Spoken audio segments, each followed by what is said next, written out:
Hey y'all, this weeping Japanese maple has officially outgrown its space, and if we don't fix it now, it's going to stay in danger every time we mow. Today I'm going to walk y'all through how we're extending this flower bed while the grass is dormant to protect the tree and create room for more plants. In this video, I'm going to step y'all through the planning and prep process step by step.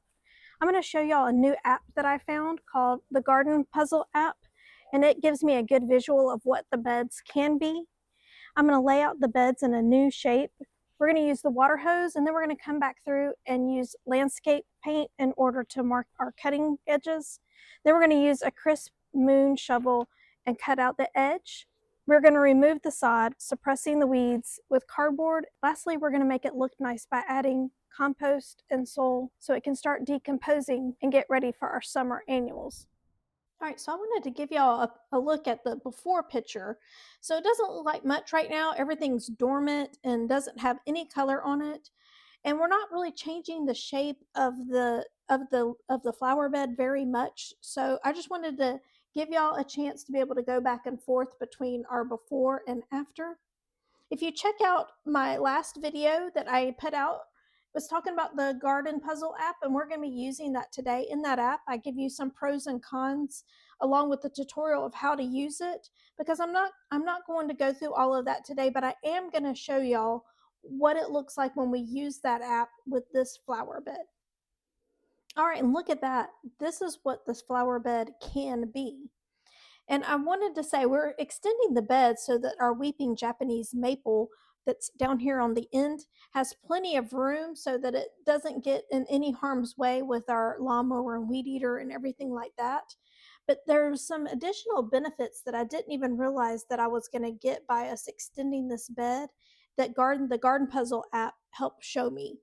One is bringing back annual color, like these Super Tunia Vistas. I had the jazzberry here the past couple of years and loved it. Was kind of sad this year when I realized they weren't going to get to come back for 2026. But extending this bed is going to allow me to bring all of this annual color in the front back to this bed. Also, down here at the end, and I don't even know if you can see it, right behind this little pointer that I'm showing y'all is the gas tank lid. Y'all know I could paint it to probably help camouflage a little bit, but I hate that gas tank lid. It's so white and stark in my flower bed. And us bringing it out a little bit is going to allow me to camouflage it better. I think I'm going to use the Mini Me Chartreuse Coleus right here in the front in order to help disguise that some. And the last thing that using this app did for me was it gave me some motivation. Seeing what my existing plants will look like when they're mature made me so excited for the decisions that I'm making now. And it tells me that if I just keep going and I'm patient, that this is what this flower bed can look like. And y'all, that means so much to me as a gardener. So check out that app if this is something that y'all think y'all would want in your life. It is fun just to get to play around with. And as you can see, I've dropped in their plants here because these tea olives that are back here in the back, of course, are evergreen, but you just drop them in and it covers up the picture. It's really cool if you can get past the glitches and whatnot. So stay tuned and we're going to show y'all how exactly we're going to extend this flower bed. All right, so we're going to use the same outline of this bed. We're just going to extend it about 1 to 2 feet. So we're going to try to have the same gentle curve right through here. So we don't want to start it here because that wouldn't look right. So you want to kind of allow it to gradually expand so that we can keep the same curvature that we've had. It's the same kind of curve that we have throughout our garden.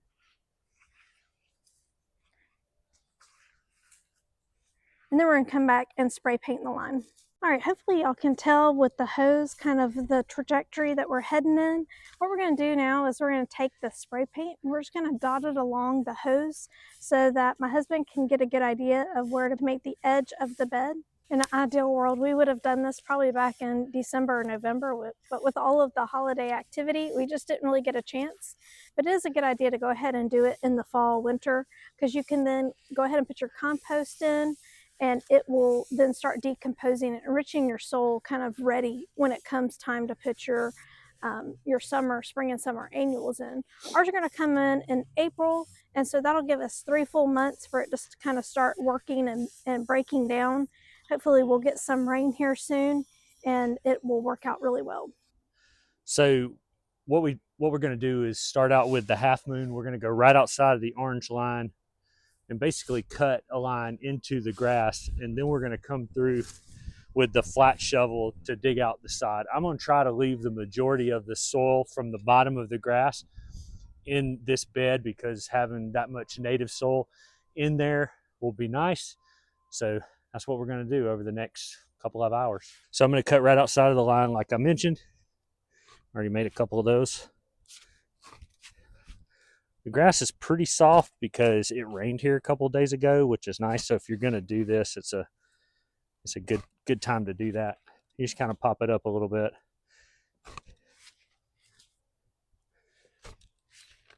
The hope with this is we won't have to spray anything. We're going to put down the cardboard underneath the soil that should help suppress weeds, at least until the springtime when we can fill this bed up. I don't think we'll have to go in from the other side, but we'll see what happens here.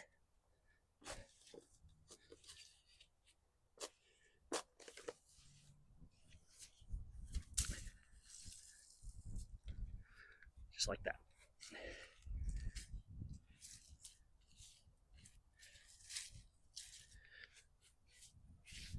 When it's all said and done, I'll come back and clean this up with the weed eater.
All right, so we're back here for day 2.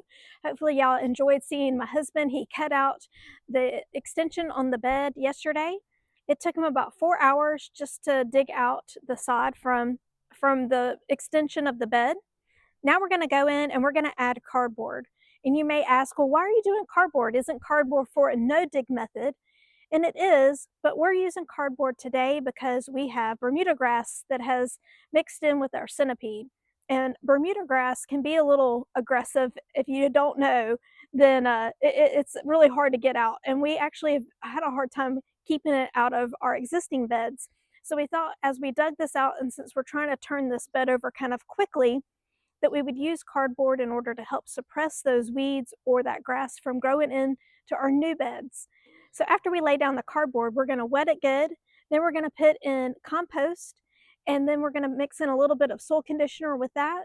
And we're hoping that that's going to have everything ready to go come April when we're ready to put in our new annuals. All right, so as mentioned, we're going to lay the cardboard down. We're starting with smaller pieces because it's really small right here. I did rake back the pine straw a little bit because we're going to let the cardboard go up into what was the existing bed prior to doing this extension, just because, like we said, we did have a little bit of Bermuda creeping up in there. We've done our best to dig that out, but there's no chance we got it all. So this is the plan we're going with. And again, what we'll do is just lay it down and overlap it just a little bit like that. If you're only doing cardboard in terms of a no dig method, you may want to do a couple layers of cardboard so it'll hold up a little bit longer to suppress those weeds. But I'm only going to do one layer because we dug out all the side to this point, and should be pretty straightforward from here as we finish this up.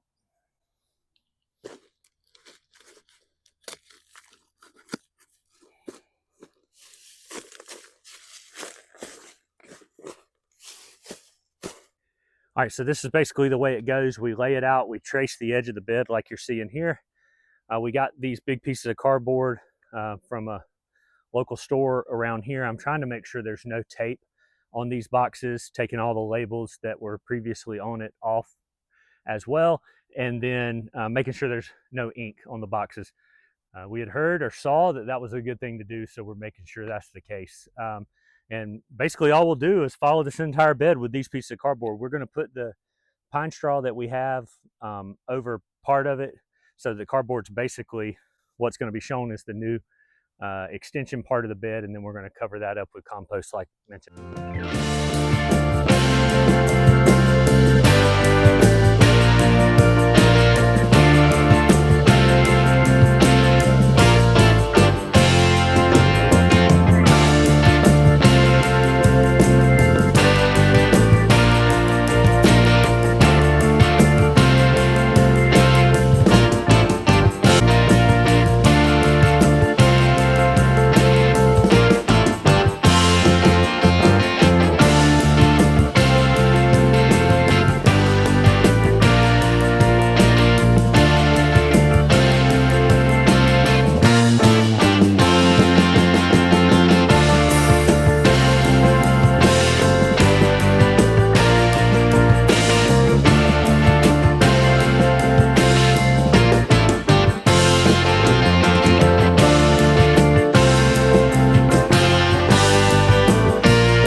All right, we're all done. Yeah, that was much easier than the first part of digging out the soil, and I love the way it turned out. I hope y'all stay tuned. In the future, we're going to be revamping our drip system, and then we're going to hopefully switch out the mulch. I think we're going to switch from pine straw to some kind of bark mulch, so stay tuned for those videos. We're probably going to have to add some more soil prior to putting it in our annuals in April, but hopefully between now and then, all the cardboard and the good nutrients from the compost will start melding together and create a really great soil for our plants to thrive. Hope y'all are doing some planning of your own. Leave in the comments what you're doing for your garden come the 2026 season. And I'd love to hear from you. We'll see you real soon.